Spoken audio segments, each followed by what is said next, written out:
All right, everyone. Hope you're doing great and welcome back to the channel. In this video, in the background, we're going to be seeing my final Battlegrounds match that got me into the Gladiator circuit, which provided me the final runestones to get Nightcrawler as a 7-star. I did this 3-month grind for this newly buffed champion, completely free to play in terms of not buying any of those daily deals. So all of these runestones, this was sort of the intended path for just using gameplay to get the character, and it was definitely a pretty big grind. But as you see this sort of fun Battlegrounds match in the background, I will not be specifically commentating on that. But what I would like to do is use this video as a sounding board to talk a little bit about the Nightcrawler grind, as well as the first Saga in general. It was 3 months, there were some ups and downs with it, and we're about to start the second Saga, and I definitely have some thoughts and some feedback. So in a slightly disorganized manner, I'm going to be kind of going over some points about what the last 3 months was like in Marvel Contest of Champions, and I hope you enjoy listening to it. Now, first of all, I want to specifically talk about the Nightcrawler grind, because I think getting a buffed 7-star was sort of the highlight of the entire saga for me. It was something that kept me going and wanting to do all the content every month. If you remember, every single month you had to do the Paragauntlet with the actual tagged champions, which was a nice little challenging wrinkle. You had to get to victory track through the victory track into Gladiator Circuit for Battlegrounds, and then you had to do enough of the side quests to get enough Mysterium to buy 10 runestones. Additionally, the first month you had the Magic Heist Arena event, which we'll get into that. And then this past month, we had that very difficult Incursions run. And if you did all of that, you got 120 stones and you got your Nightcrawler. Now, I do think that it was a pretty decent model for a free-to-play event.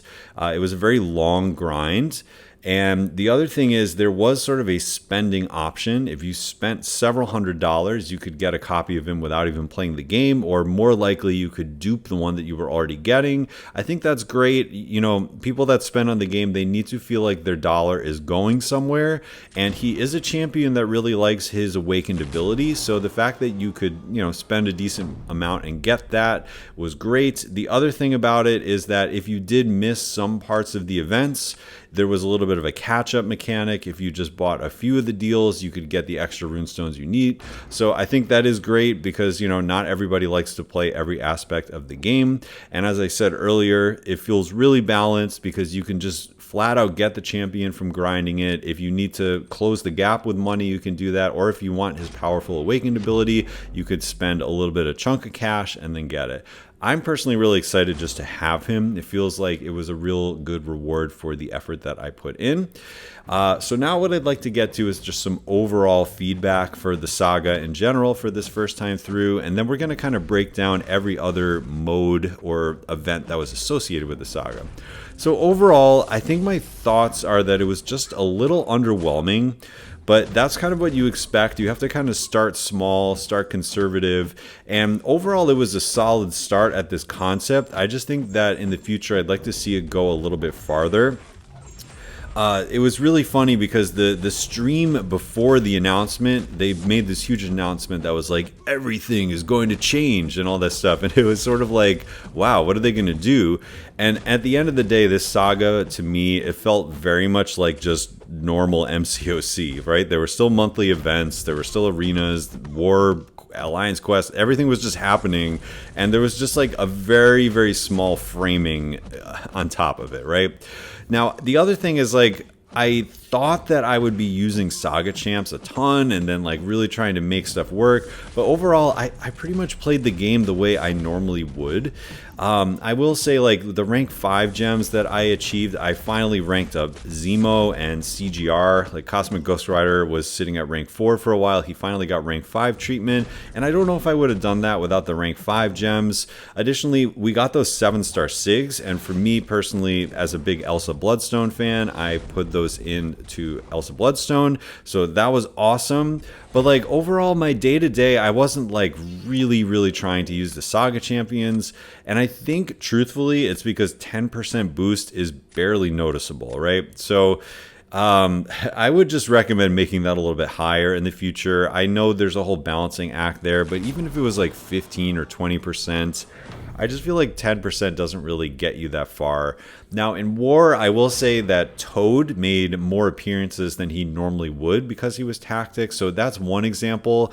But so many of these champions I was already using, maybe I'm just a bad example. I just feel like this whole idea of like, hey, here's these special champions that get a little boost, use them. I was kind of like, well, I'm just still making the same choices that I would every month, and I happen to be using a lot of the champions, and that's cool.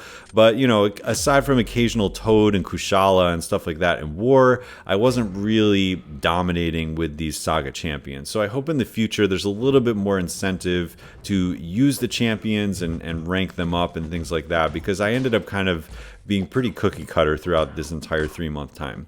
Now, Magic Heist, that's how this whole thing kicked off. If you remember, it was very easy. You just had to do a tiny bit of arena every day, claim some objectives, and then go up the ladder, get your ranked rewards, your milestone rewards. It was super easy, but it was also very easy to mess up, and there were very, very little grace days. So I think that would be my only negative feedback about Magic Heist, is that there needs to be a better system about how the grace days and how claiming the objectives work, because I even personally missed a day, which meant if I made a second mistake, I would have not gotten the rank 5 gem. It was nice that the Nightcrawler runestones were a little bit harder to miss, but I know a lot of people that miss the rank 5 gem, and that's a huge drag, because that should be like a very easy to attain reward, and just the mechanics of the event are what got in the way of that. Now let's talk about Mysterium and the side quest. I think the Mysterium store was a little underwhelming, but when you really take a step back and look at it, it wasn't that bad considering how much you could buy over the course of time. There were some 7-star shards, and the basic selectors were probably my favorite reward out of it, because it was just like, hey, here you go. Here's a tier 6 basic or a tier 3 alpha. Those are, you know, pretty easy to come by, but it's also for very little effort nice to be able to top off of those, even them out. And then the ISO and the gold bundle was actually MVP for me, because every time there's like big rank up time for me, I always end up being low on ISO and gold. So that was actually a really good value. And, you know, I would just say these side quests in general lately have been a little convoluted. Like, go do this thing, get this entry, go in, make sure you go in the right order, make sure that you use these champs against this champ so that you get this objective, so that you can collect another resource and go into this other quest. It gets a little convoluted, and I don't think a lot of people want to spend a lot of the mental space on solving the puzzle when the rewards aren't that good for the side quests. So I would just recommend in general, thematic side quests are nice, but when you have to check multiple places like objectives and events and, you know, rewards over here and over there to figure out how to do it, how to enter, how to not waste your entries, things like that, that's never great. So I'd love to see those become a little bit more simplified. Now, Paragauntlet with Tactic Champions, I think the content is great. That's a spot where I really enjoy the limitation of who you can bring in. It helps with RPG countering and like thinking through all that. I just think in general, Paragauntlet is a little undertuned rewards wise, because we are very much into the Valiant time right now. That said, it is pretty easy to do it itemless now, so I'm not complaining about it. I just think that, you know, at some point we might need some kind of like Valiant Gauntlet as well, just because like the rewards that you get from the actual Paragauntlet itself are almost skippable in my opinion, but the fact that the runestones were in it, it gave a little bit extra incentive to do it, and that's fine. Now, BGs. I would be doing BGs anyway. I have never missed Gladiator Circuit. It's just I usually play just enough to get into Gladiator Circuit and not much more, so I'm not really pushing, but I'm just sort of doing the bare minimum and then keeping my seeding for the next season. So for me, I would do it anyway, but I think for most people, this was the main reason that they didn't get Nightcrawler, was because they were not consistently doing this grind and they didn't want to all of a sudden do it for 3 straight months. Now, they are making changes to the way Victory Track works. However, I don't think it's enough to incentivize someone that's barely playing Battlegrounds to do a full grind to get into Gladiator Circuit. So I think if they still put the 7-star champion behind the Battlegrounds Gladiator Circuit, then there's still going to be people that just opt out and figure out another way to get their runestones. But, you know, overall, I think it's fine, because this is supposed to be a grind for a pretty exclusive thing, right? A new 7-star with a buff. And, next season, I believe we're getting Captain Marvel movie, who is super exclusive as well. So, like, I get it. And I don't really think that it needs to get dumbed down more than it is currently, but I will just acknowledge that for a lot of people, this is the thing that prevented them from getting Nightcrawler. And then, a big complaint I heard, and we'll talk about Alliance War soon, but a big complaint I heard was the one season where Glad Circuit was the Alliance War tactic. People just felt like this tactic was everywhere. Day in and day out, they were playing war. They were going up against, like indestructible bullseyes and serpents and killmongers and all this stuff. And then they also had to do it in the gladiator circuit. My response to that, as someone who doesn't push war anymore, is that I actually liked the tactic with the magic thief or whatever it was called. I don't even remember the name of anything anymore, but I liked the tactic better in Battlegrounds, and I hated it in Alliance War. The reason I liked it in Battlegrounds was because so many of the people with the defense tactic doubled as good attackers, and then so many of the good attackers with the offense tactic doubled as good defenders, right? Like Elsa Bloodstone and Kate are technically defenders, but they also work great as attackers. Domino, the same, going on the other side of the coin. And I really enjoyed the way it forced you to draft these sort of like dual threat type champions. And then, you could really get creative with like choosing in the third round, like, hey, is this Domino going to attack or throw on defense? And they don't have a Domino counter. Or, oh, I still have Zemo. I was going to use him on attack, but now I'm throwing him as defender. And they ran out of their X-Magica champs, and boom, you get totally destroyed, right?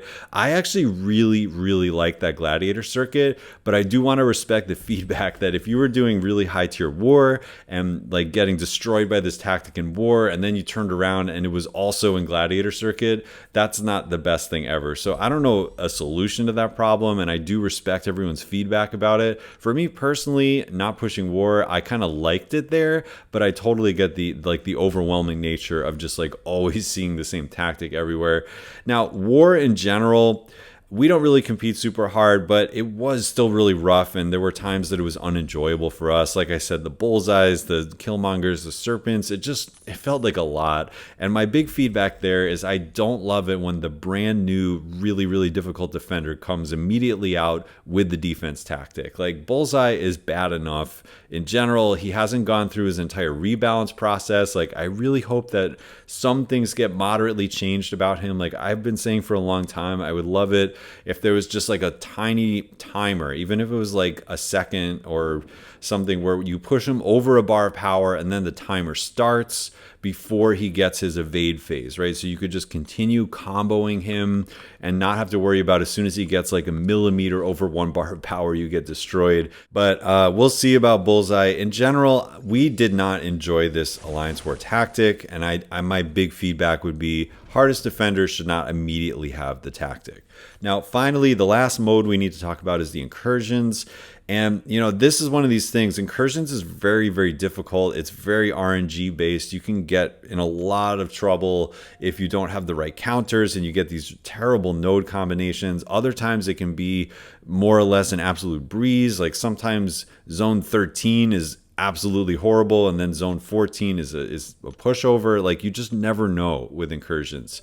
But the thing that got me hooked on it was the rewards bump. It was huge. First of all, the Nightcrawler runestones, of course, so I was going to do it regardless, but there was a full tier 4 alpha in the last 5 rooms, and I spent about 2,000 units on it, which is like, oh man, that's a lot of units. But for a full tier 4A, like, I would pay 2,000 units on a holiday weekend to get a tier 4 alpha, right? So I think it is worth pushing the incursions, and as somebody who doesn't generally enjoy incursions that much, I didn't really mind the whole idea of like, maybe I won't do incursions on the off months, and then when it's tactic month and this big challenge comes out and they bump the rewards, I will just plan on spending units on it, because I think it is worth the haul of rewards that you get for it. I don't think there was anything necessarily bad about the design of doing it with the Saga champions, because like, I don't have Herc ranked anyway, so I could see if you were using Hercules for these incursions every month, and you know that's what you were used to, it's going to be a bit of a shocker to have to use other champions.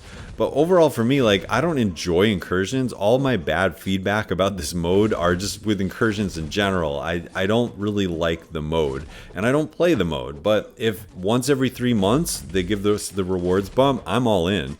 I will save my revives and my units for that and just have a great time. So that's my feedback on the incursions. Like I said, I know that a lot of people ran into a lot of BS, but I did 25 rooms, and like I said, it cost me like $2,000 in units, which I had on hand. I didn't think it was that big a deal, and you know, a more skilled player than me probably spent even less or did it free to play completely. So like, you know, the fact that I didn't have to open my wallet for it, I had the units on hand and just went in, and it helped with the Nightcrawler grind. Great, I'm all about it. So, you know, overall, I think this was a pretty good first stab at Sagas. I'm ending the Saga journey, like pretty much this is the day that it ends, and we're going to see a new one coming up. I do hope that it continues to improve. Like, I think that it just wasn't as big a deal as it could have been. I think, you know, really focusing on more rank up materials and more incentive to use the tagged champs would be better. Hopefully this Alliance War tactic is just a little bit better overall. And yeah, that's basically my feedback. So let me know what you thought. Did you enjoy this saga? Were there any pain points for you? What was your favorite event? Did you get Nightcrawler? Did you have to spend? I want to know it all. Let me know if I missed anything, or if you have any additional feedback to give to Kabam when it comes to sagas.